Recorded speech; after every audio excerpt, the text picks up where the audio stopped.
Good evening, everyone, and welcome to this series review. I'm going to inform you now that it's actually a series we've done before.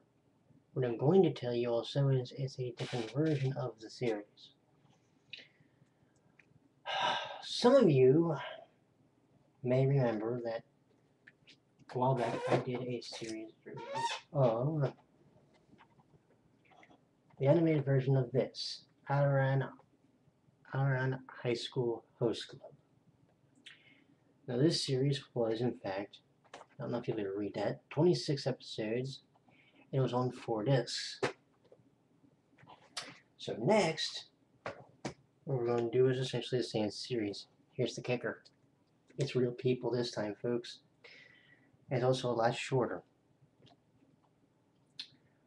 I don't know if you can read that, but it says 11 episodes, 1 to 11. Okay.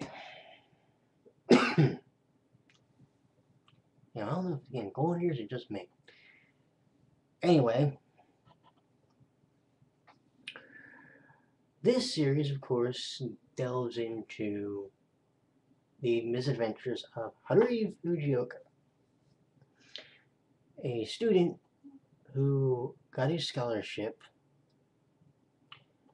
to go to Ouran Academy.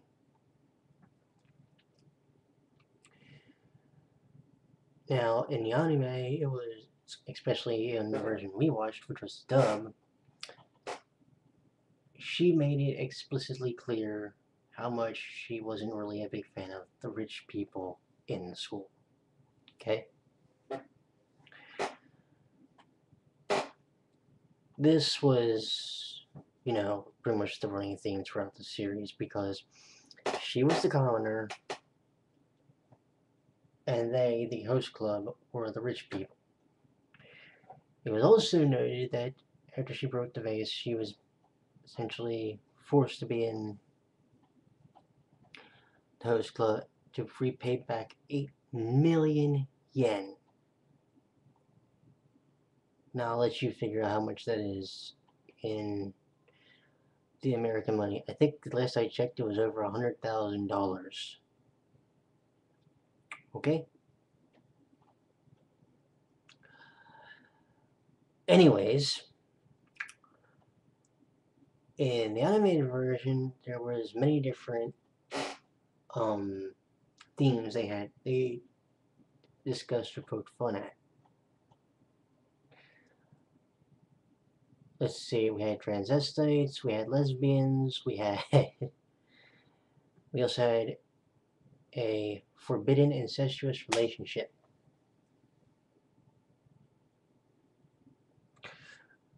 That's interesting. Well, we still have at least 2 of those in this version. But the question was going to be this: how do you deal with them? I mean, it's somewhat easier to deal with it when you're looking at the animated version because you're not going to be dealing with real people. Try watching a live action version when you have to see it, and well, yeah. For some people, if you're open-minded like I am, you get used to it. If you're one of those people that are narrow-minded or closed-minded, this series won't apply to you. I'll promise you that. Also, I've noticed when I've seen people leave comments under the postings of the videos for the episodes, people were flipping their shit because, excuse me, because the characters looked different, they acted different, and what have you.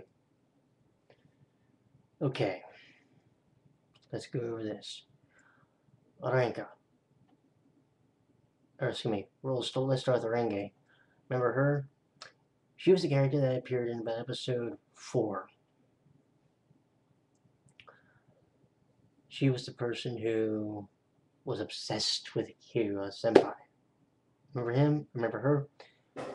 Okay. She appears in this series, but she only appears in about 2 different episodes. Episode 4 and episode 6. Alright?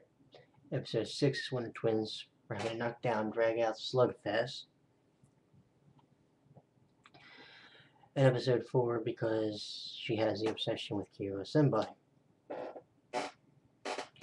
When they made the movie and all that good stuff. In the animated series, we meet Arinka, Haru's father, in episode 10. Well, 2 things about this series. You meet him in episode 7 for one, and we find out that he's actually a transvestite in episode 2, which turns out to be the physical exam episode in this series, which brings me to this. The following episodes were pretty much switched up. 2 and 3 were switched. 2 was the dance episode in anime, that became 3, and number 3, which was the physical exam, became number 2. Okay? Episode 10 of the animated series was the episode where we met Haru's father. This happened in episode 7 here, and in episode 10 was when it was revealed, oh yeah, her father's transvestite. Which then got made a big deal about, at least in the dub version. And well, they blew that load in episode 2. Although, let me be perfectly frank and just go ahead and just tell you, the fact that they made a somewhat of a big deal about it kind of shows you where they were going with the script sort of deal. I will say this though, in a live action version, the twins don't really make a big deal about the fact that they're rich compared to Hatori. The only real episode that happens, of course, is the physical exam episode, episode 2 in the live action version. Should also make this point perfectly clear. In the animated version, you at least knew, well, we at least knew the opening theme, which was the Dakota Kiss. For some reason in this series, and I know I should bring this up later in review, but I'll bring it up now because I just want to think, I was just thinking about it. The song that is considered the theme, although it's generally heard towards the end of an episode, is sung by Miwa called Friday Mama Magic. Funny part is, I've asked about 50 people and I still don't know what the name of the opening theme song to the drama is. Hell, I went straight to the folks at CD Japan. They haven't been able to help me yet. That's saying something. I think we stumped them, guys. But, I actually prefer the opening theme than I do the ending. That could just be me, though. And yes, I've actually tried looking for it and I still can't find it. The theme, because I don't know the name of it. The ending.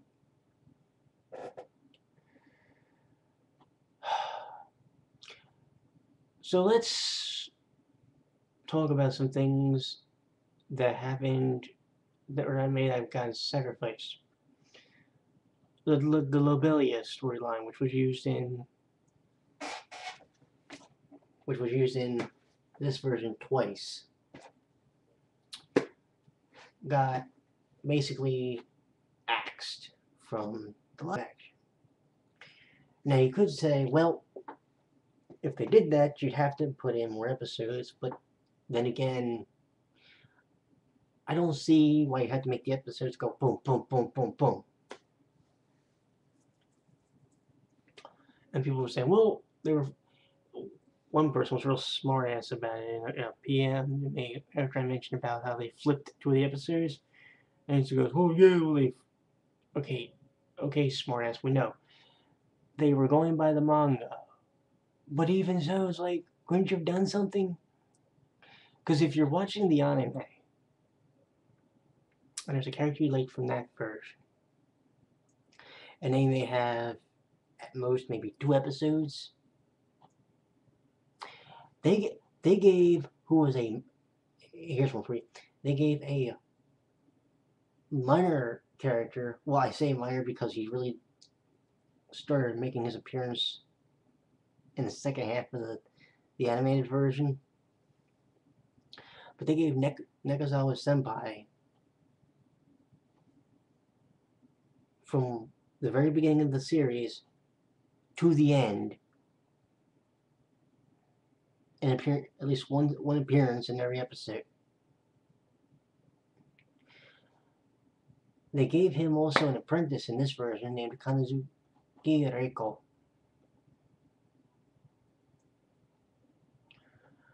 Which I thought was interesting. And I was getting somewhat aggravated because I was waiting for Benito's to show up, and then probably thinking, who the hell? The leader of the Zuga Club. Unfortunately, they didn't give her that character the time of day,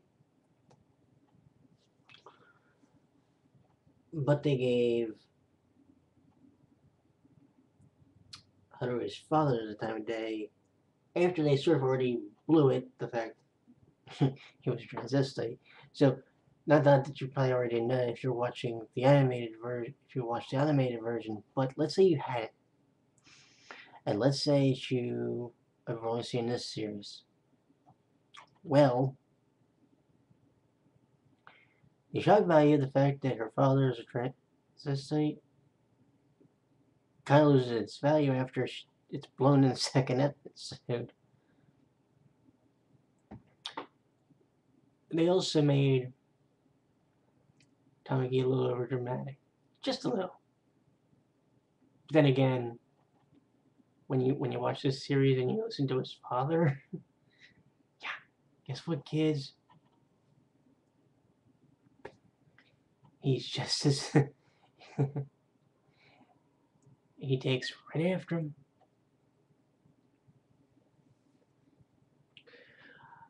Let me think here.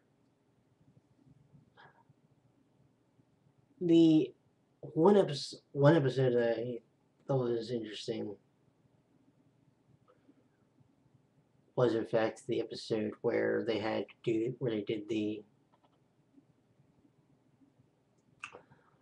showed the father. Because you sit there and you wonder, how the hell are you going to do this? Because, look, animated versions are easier to do. Because you're not trying to identify the character with a real person. Watch a live-action version of any series that has a same-sex relationship of any kind and wonder if those people aren't really that way. The character, as it's called, Raika,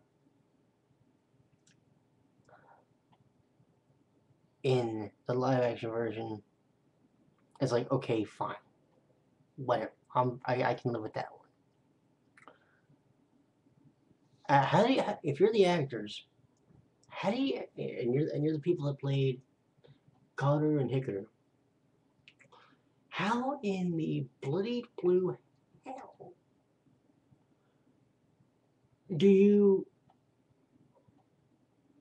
explain to people we had to act like we were in love with each other, or at least we had to play this game in front of people, in front of the female customer?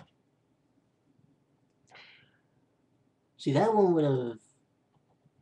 Somebody had told me, by the way, they were actually able to get real twins, which I thought was pretty cool. But how do you explain that to people? Like, seriously.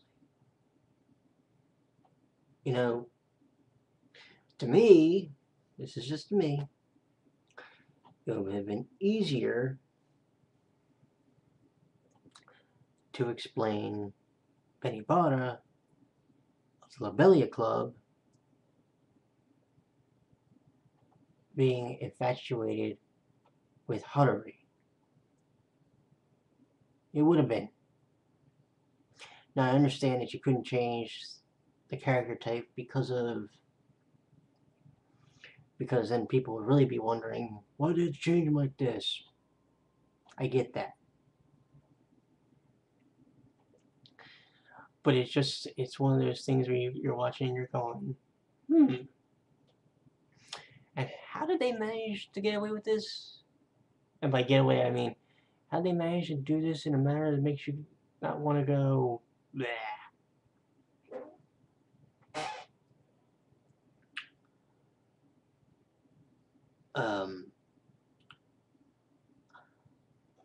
I thought that what they did with Kira in the series was kind of interesting because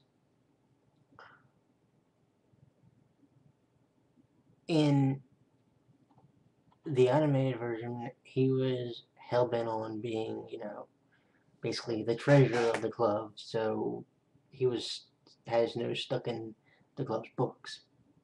Okay, fine. Well, he was still kind of like that here. But the difference here is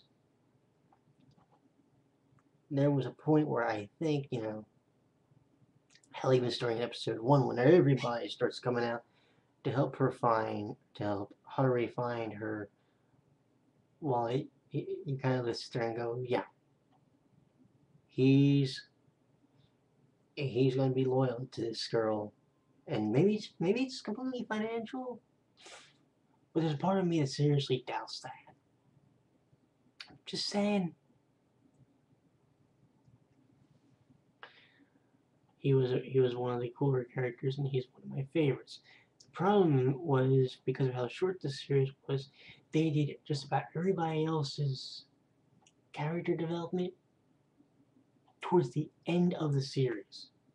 Yes, they did Hikaru and Kaoru's more towards the beginning, but when they did like Honey and Mori, and when they did,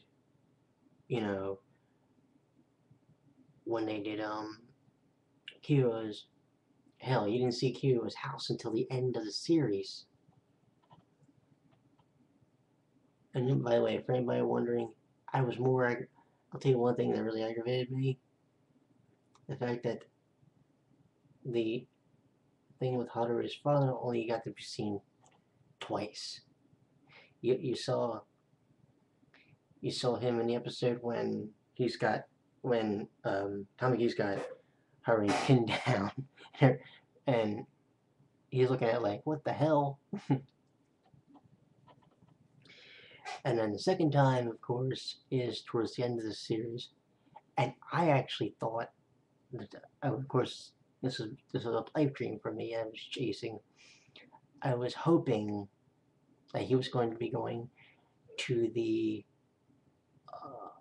ball, or the dance rather, for the Host Club, but he didn't.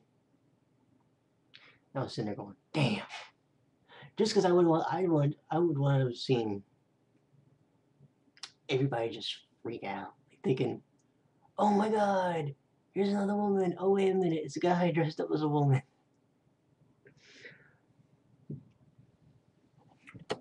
Kind of makes you wonder one thing, though. With that family, does cross-dressing run in the family? No, because the mother wasn't like that. Well, see, this is the thing they should have done. Now I think about it. In the live action, they really should have explored the Lobelia angle, because I would have loved to have known, yay or nay, was Haruhi's mother really a member of the Suga Club and Lobelia Academy? I wanted to see if they actually would have tied that somehow in. But they didn't, so, what are you going to do? It was a bit of a bummer. I also find it a bummer that they really didn't credit the opening theme song. Or if they did, I couldn't tell because I couldn't actually read the title. But the ending theme song is, in fact, Miwa's Friday Mama Magic, which is the only song that was credited, which is kind of funny. But I will say this, I'm not going to tell you how this particular version of the series ends. What I'm going to tell you is it's an interesting way to end the series because of what they were trying to do for the majority of it, and then you watch the final episode. Let's put it this way, it's a lot different than the animated version. So you definitely, if you get a chance to see episode 11, you'll know what I'm talking about. Now then, let's try and give this thing a grade. And I do apologize, this ran long. Okay. Despite the fact that they don't credit the opening theme song, but they credit the ending theme, the music is solid. Love the music. I do feel that because they were trying to do this in only 11 episodes, when I call bullshit, they could have, done at least over 13. Then I was still extremely happy with the way they were managed to progress it. I just think it was a little rushed.